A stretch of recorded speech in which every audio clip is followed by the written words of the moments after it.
Des fois, on appréhende, on me dit si un jour on m'appelle, c'est un véto qui va me dire qu'ils l'ont trouvé malade, tapé par une voiture, et cetera.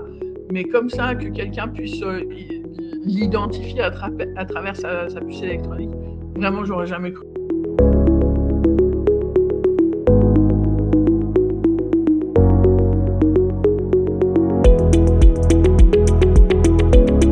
En fait, à partir de 2019, je voyais qu'il s'absentait. Donc il s'absentait 2 jours, il revenait, il s'absentait, il restait 1 semaine à peu près, il repartait 3 jours.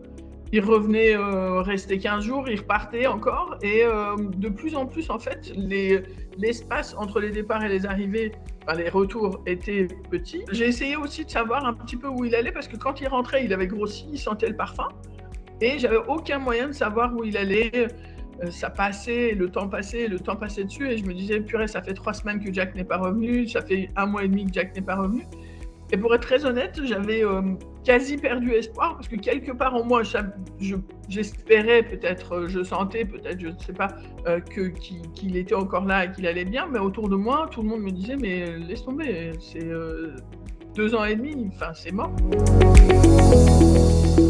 En fait, vraiment pas loin de chez moi, parce que je suis pas très isolée, mais quand même, j'ai une voisine qui s'occupe d'un refuge. Un jour, elle m'appelle, la semaine dernière, à 7h30 du matin, et elle me dit: «J'ai Jack chez moi». Je dis: «Qui c'est Jack?» Et elle me dit: «Bah, votre Jack». Je dis: «Oh, mon Jack, comment c'est possible?»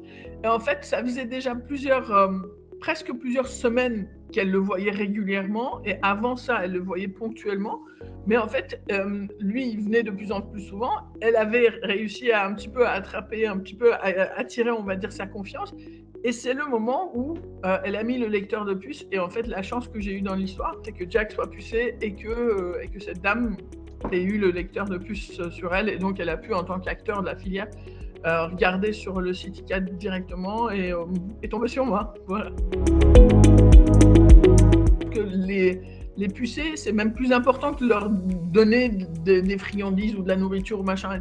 Pour moi, c'est comme mes bébés. Enfin, quand on a un enfant, forcément, on va chercher le livret de famille, on lui donne un prénom, on cherche le livret de famille pour créer ce lien. Bah, moi, mon chat a une puce électronique qui le lie à moi, c'est mon bébé. Et ça m'aurait crevé le cœur de savoir qu'il avait eu un souci de santé et que le fait qu'il soit pas pucé a fait que j'ai pas pu être là pour l'aider. Donc vraiment, enfin pour moi, c'est essentiel de le faire. Je vous dis, ils sont pas prêts de sortir mes ânes, mais ils sont identifiés et j'en suis ravie. Enfin, on est une famille et pour moi, on est une famille et c'est la manière d'être lié à ces animaux. Ils portent tous mon nom de famille après tout. Donc voilà.